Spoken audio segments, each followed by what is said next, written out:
My name is Sharook and I'm from Fiji.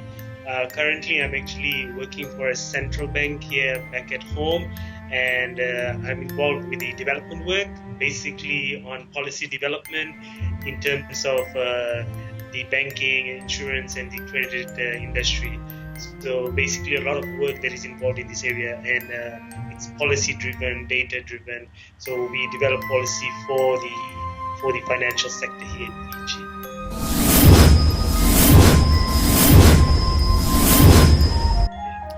I'm really happy to see one of my students, who was in the foundation. Was it G5, your class? Yes, Yeah, yes. yeah. And being in such a position, I'm really happy for you, Shahrukh. Tell me some experience of G5. Oh, yes. I mean, it was really, I mean, those were actually the pillars that we have actually built on. These were like, fundamental skills that we were able to develop at that level, especially at foundation studies level. We were able to actually get unwavering support from lecturers like Dr. John in terms of like, thinking skills, subjects like thinking skills. We had English, mathematics, communication skills, which really had actually enhanced us to actually develop over now and then, because these were really essential skills that has actually really inbuilt our personality, and where we are today, it really, really supports with the work that we carry out in the development arena. That's great. Do you want to remember some of your friends from G5? Oh yes, I would like to actually, I'd like to really say hello to Devi, Zila, Yahya, Mukhtar, Muhammad in Bangladesh, and I'm really proud to see all of their achievements so far, and we are really grateful that we have actually stepped this far actually in terms of looking at the background that we've actually come from. We're really happy to see their progress. I'm really happy to see their progress. Yeah, at this COVID-19 breakdown, this lockdown, I don't know the situation in Fiji. Maybe other students from other countries, they would like to hear the inside story of coronavirus in Fiji. Can you give some highlights? Yes, I mean, it's really sad actually to actually take a look at this currently the situation of the pandemic. It has actually vastly affected the economy, overall the global economy, and also like small island developing states like Fiji.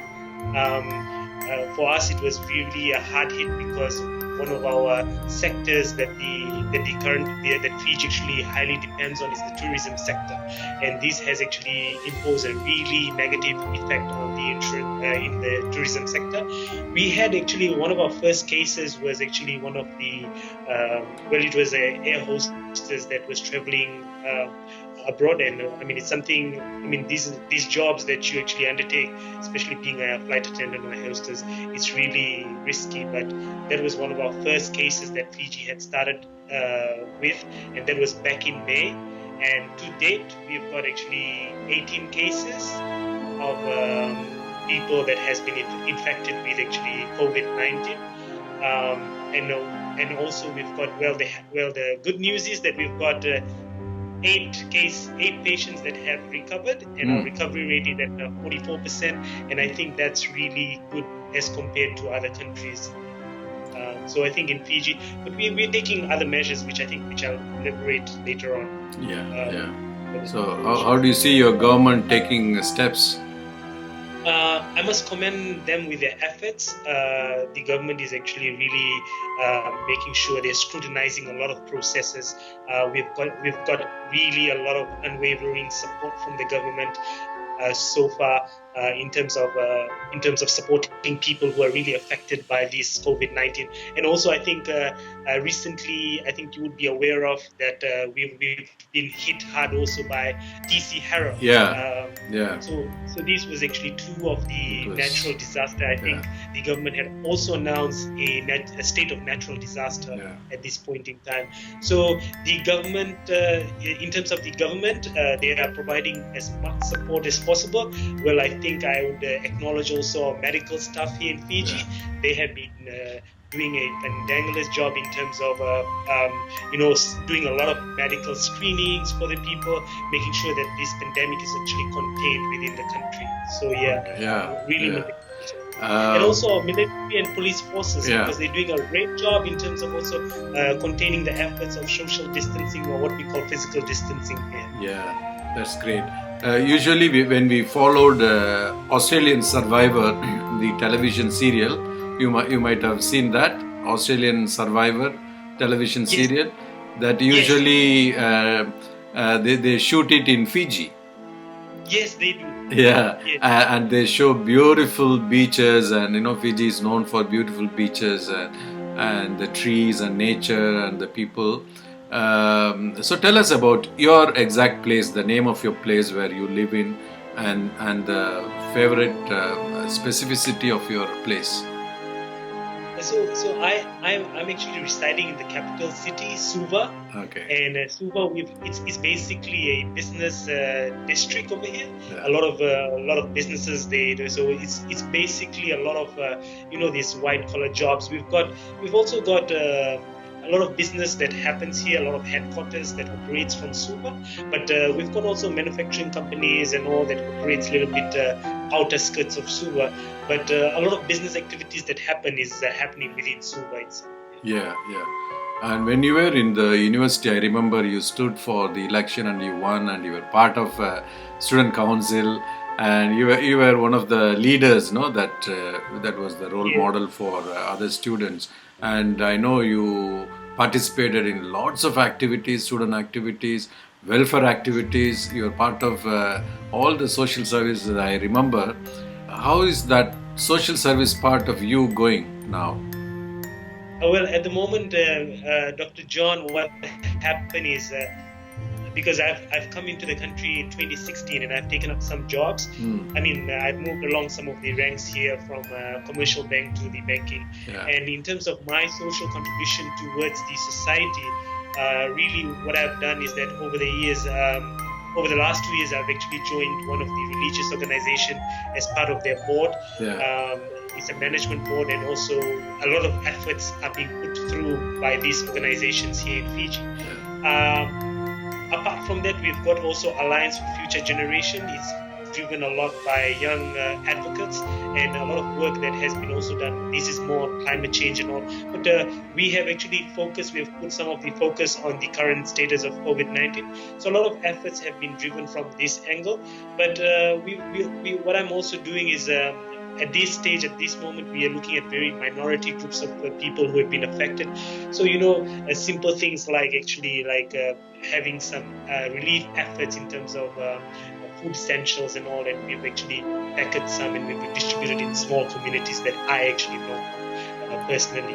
So these are actually some efforts that we've actually taken lead of, but through the other two organizations that I'm included, this is at national level, so we have actually done some of these efforts, relief packages for people who actually have got reduced hours or has been terminated from work due to the industry that they're involved in. So yeah, a lot of we've started with small of these social efforts that we've done from our end. Good. Now we have a segment called Rapid Fire segment. You might have heard about Rapid Fire segment, where I will just say one word, and you have to just spontaneously come out whatever you feel like about that word. Okay? Marriage.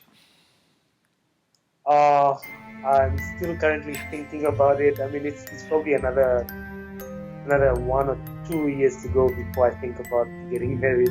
Okay. Friendship. We have been in I've been in connection with so many friends, especially those who are actually in Malaysia, and we're really keeping in touch with each other, and we share lots of things. And if we have anything that developments in our life and all, we always keep in touch through Instagram, Facebook, and WhatsApp, WeChat. So yeah, I've been always in touch with those international friends. Yeah. KFC. Oh, I definitely missed that because we do not have that in Fiji at the moment. Oh, okay. Yeah. Okay. Coronavirus. Well, that's serious. And my advice to everyone that's watching this video is keep washing your hands, stay indoors, and please do not make any unnecessary non-essential movements. Protect your family and protect yourself. Yeah. Uh, Mrs. Vino, Dr. Vino now. Oh, I call her Mama. Yes, Mama. Oh, I absolutely miss her so much. The last we met is in 2016, and I'm looking forward that if this pandemic stops down, then definitely will be making a travel to Malaysia. And yeah, I will always remember her for Mama and Lady Pink. Yes. Okay. And she's a Mama already now. Yeah, it's yeah, yeah, and she has a very cute child. Mm, uh, Fiji. Fiji, it's my home. Got beautiful people here, and after coming back from Malaysia, I've always thought that I will work abroad, but nothing feels like home. And when you have your family at home, the food and everything. Honestly, when I was back in Fiji. Probably in 4 years' time, I've just went to McDonald's once or twice because we love the food here, Okay. especially Lovo. Uh-huh. Lovo, if you guys are familiar with Lovo, when we say, the beaches, the beautiful beaches, the coconut trees. Yeah, So, a lot of natural things available here, yeah, and really a place to be here. yeah. Multinational companies. Multinational companies. I think of McDonald's. When I think of multinational companies, the big fours, and which we have here in Fiji. But at this stage over here, with this current situation, we really do not know how these multinational companies are performing. Okay. Mr.Shamm. Oh, Mr.Shamm. I mean, I cannot. He's been always a good advisor, a good friend of mine, and I cannot thank him enough for his unwavering support always through, while we were in Malaysia. When I think of him, I always think of, food. Food comes into my mind first. Yeah. When I was in Malaysia, he's always, making sure that we go for good dine outs in Malaysia and all. And he's a very intellectual person. I mean, a person of principle, a person who, loves to read books and gives really good advice. And I think with all those advice, we wouldn't be able to also make it to where we are today. Yeah. AiU Edu. It's the club that you were part of. Yes, Yeah. yes. I think it had given me a lot of experience, and especially teaching this young group of individuals.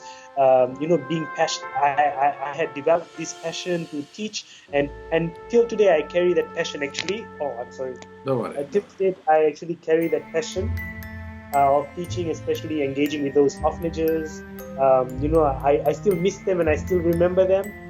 Thanks to Rafiq, who had actually driven this organization. I think through his dedication and passion in doing this, we wouldn't be able to achieve having where AiU EDU team was back in 2013 and 12. We were doing great actually. Yeah. International banking. International banking, it's something to do. When you talk about international banking, I think of SWIFT. I also think of a large international banks like JP Morgan. Currently, especially me working at the central bank here, we engage with institutions like SWIFT, which actually carries out a lot of payment system transactions. And when it comes to international payment, I think of SWIFT, yeah. Because if it wasn't for SWIFT, we wouldn't be able to, remit funds here, abroad through this platform. SLA in AiU. Oh yeah, I do recall a sustainable livelihood project, but I was part of the microfinance project. But it's something that we've learned from that project, and this is something also that we've got implemented here in Fiji. We've got a course that's called Sustainable Livelihood that's offered at the Fiji National University, and it's something that actually really, is really helpful at this point in time, because I think through sustainable livelihood, you are able to encourage young entrepreneurs that would want to actually venture into, things like home farming and doing home gardening. And through these platforms, you're able to actually make some money for living. Yeah. Last one. Food waste. Food waste is very important, I think, because it's a sort of, it's a kind of like a renewable sort of fertilizer. I mean, through food waste, you're able to actually convert them into renewable fertilizers, reusable fertilizers that you could actually use into like use for plants. Especially, it's very useful during this home gardening. I mean, this situation where we are able to use this sort of food for actually our home gardening. We here in Fiji, we've already started to actually explore that option, because I think it's time that we actually reassess our priorities. We were so much also focused on tourism sector, but it's also at a national level. I think the minister here for agriculture has actually reprioritized a lot of development through the agriculture platform, whether at home or whether it's just small businesses. But I think it's very helpful in terms of the growth of I mean, whatever plants that you're actually planting back at home. Yeah. Yeah, we've finished with the rapid fire segment. Yes. We have another segment called as if, as if you were some person, like as if you were a prime minister or something like that. So if I name someone or something, then you have to say what you feel like. Is it okay? Okay. Okay. Yeah, that's Yeah. As if you were a serial killer.